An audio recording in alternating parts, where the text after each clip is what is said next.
Dear listeners, welcome to History with Herodotus, where we embark on a journey through the annals of time, uncovering the secrets of our shared human experience. Today, we find ourselves in the midst of a pivotal moment in ancient history, as we delve into the captivating tale of the Siege of Avaricum. This epic confrontation, which took place in the year 52 BCE, was a crucial turning point in the Gallic Wars, a series of campaigns waged by the Roman Republic against the Gauls. To understand the origins of this siege, we must first examine the complex web of alliances and rivalries that existed among the Gaulish tribes. The city of Avaricum, situated in the heart of modern-day France, was the capital of the Bituriges tribe, a powerful and influential people who had long been at odds with their neighbors, the Arverni. The Bituriges were known for their skilled metalwork and thriving trade networks, which stretched from the Mediterranean to the Atlantic coast. As we journey back in time, we find that the seeds of conflict were sown in the early 1st century BCE, when the Roman Republic began to expand its territories into Gaul. In 121 BCE, the Romans formed an alliance with the Aedui tribe, who would later play a significant role in the events leading up to the siege. However, as Roman influence grew, tensions between the Romans and the Gauls continued to escalate. One key figure who emerges during this period is the Roman general Julius Caesar, who would eventually lead the campaign against the Gauls. Caesar's ambitions in Gaul were driven by a desire to expand Roman power and secure the region's rich resources.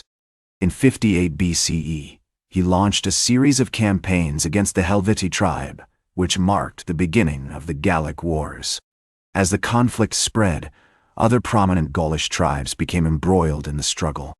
The Arverni, led by the young and charismatic Vercingetorix, began to resist Roman rule, using guerrilla tactics and clever diplomacy to outmaneuver their opponents. Born around 82 BCE, Vercingetorix was a member of the nobility and had been educated in the traditional Gaulish ways of warfare and leadership. In the years leading up to the siege, tensions between the Romans and the Gauls continued to build. In 53 BCE, Caesar launched a series of campaigns against the Gaulish tribes, seeking to crush their resistance and assert Roman dominance. The Gauls, however, refused to be intimidated, and they responded with a series of daring raids and ambushes against the Roman legions. As the conflict raged on, the stage was set for the epic confrontation that would become known as the Siege of Avaricum. The city, with its strategic location and formidable defenses, was a crucial prize in the struggle for control of Gaul. The Bituriges, determined to defend their capital against the Roman invaders, had fortified the city with strong walls and a deep moat. And so, dear listeners, we find ourselves poised on the threshold of this pivotal moment in history. The fate of Avaricum hangs in the balance, as the very fabric of Gaulish society is about to be forever altered. Join me, dear listeners, as we step into the midst of this ancient conflict and uncover the secrets of the Siege of Avaricum. Dear listeners, welcome back to History with Herodotus, as we continue our journey through the annals of time, uncovering the secrets of our shared human experience. Today, we delve into the heart of the siege itself, as the Roman and Gaulish forces clash in a maelstrom of steel and fury. The siege began in the spring of 52 BCE, when Julius Caesar, determined to crush the Gaulish resistance, laid siege to the city of Avaricum.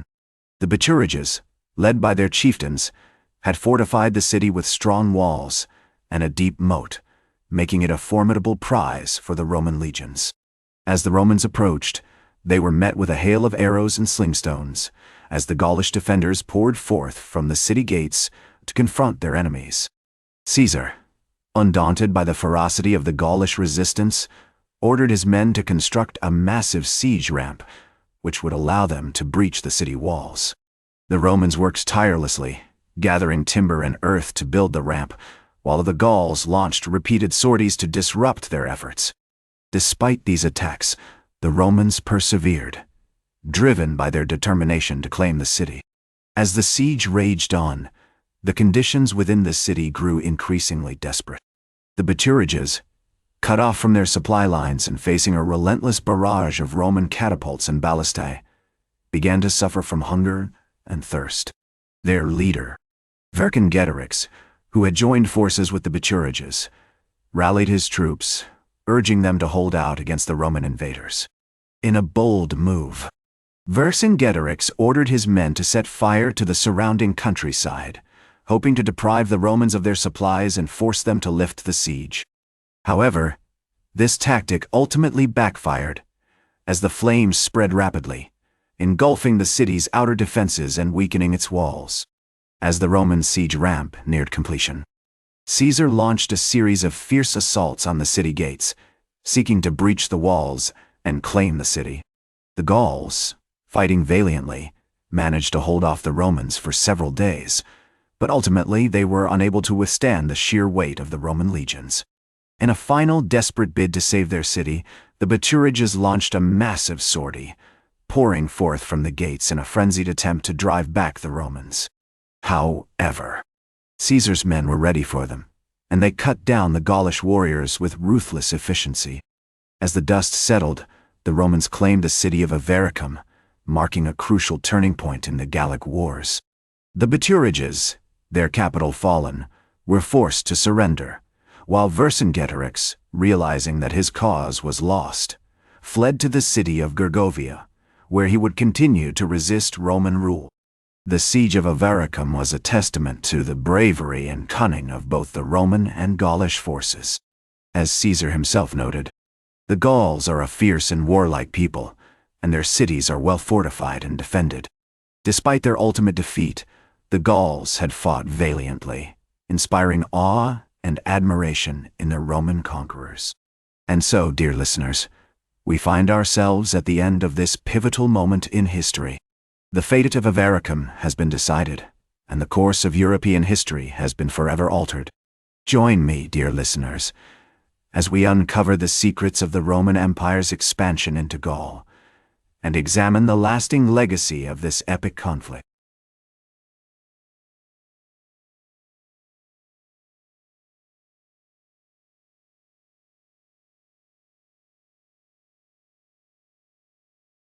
Dear listeners, welcome back to History with Herodotus, as we conclude our journey through the annals of time, uncovering the secrets of our shared human experience.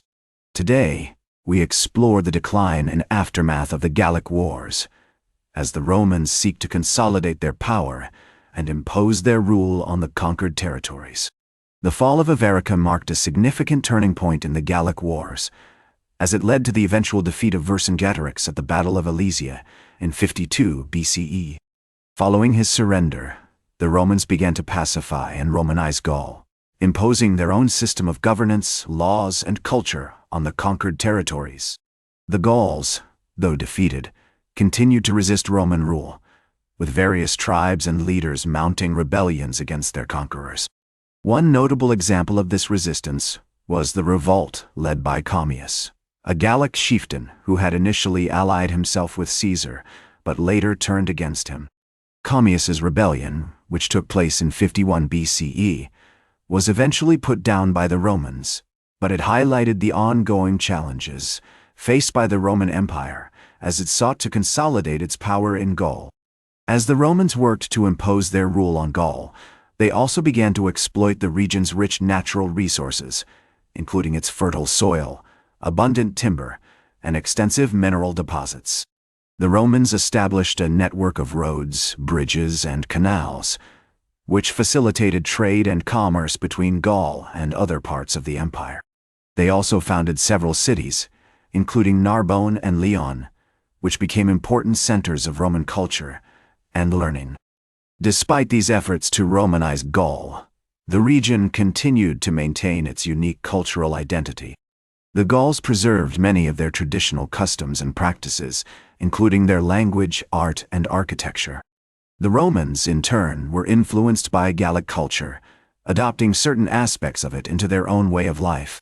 The legacy of the Gallic Wars can still be seen today, with the modern-day nations of France, Belgium, and Switzerland all tracing their roots back to the ancient Celtic tribes that inhabited Gaul.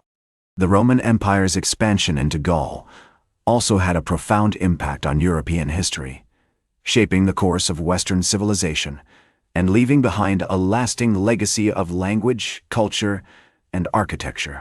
As Caesar himself noted, "The conquest of Gaul has been a great and glorious achievement, one that will be remembered for centuries to come."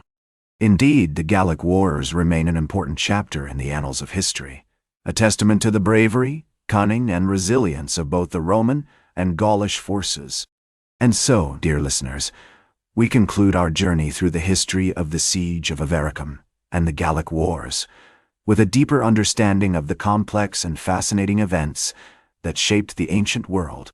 Thank you for joining me on this podcast, and I hope you will continue to explore the many wonders and secrets of history with me in the future. That's all for today's History with Herodotus. Remember to like, share, and subscribe. And until next time, remember that to understand the present, we must first understand the past.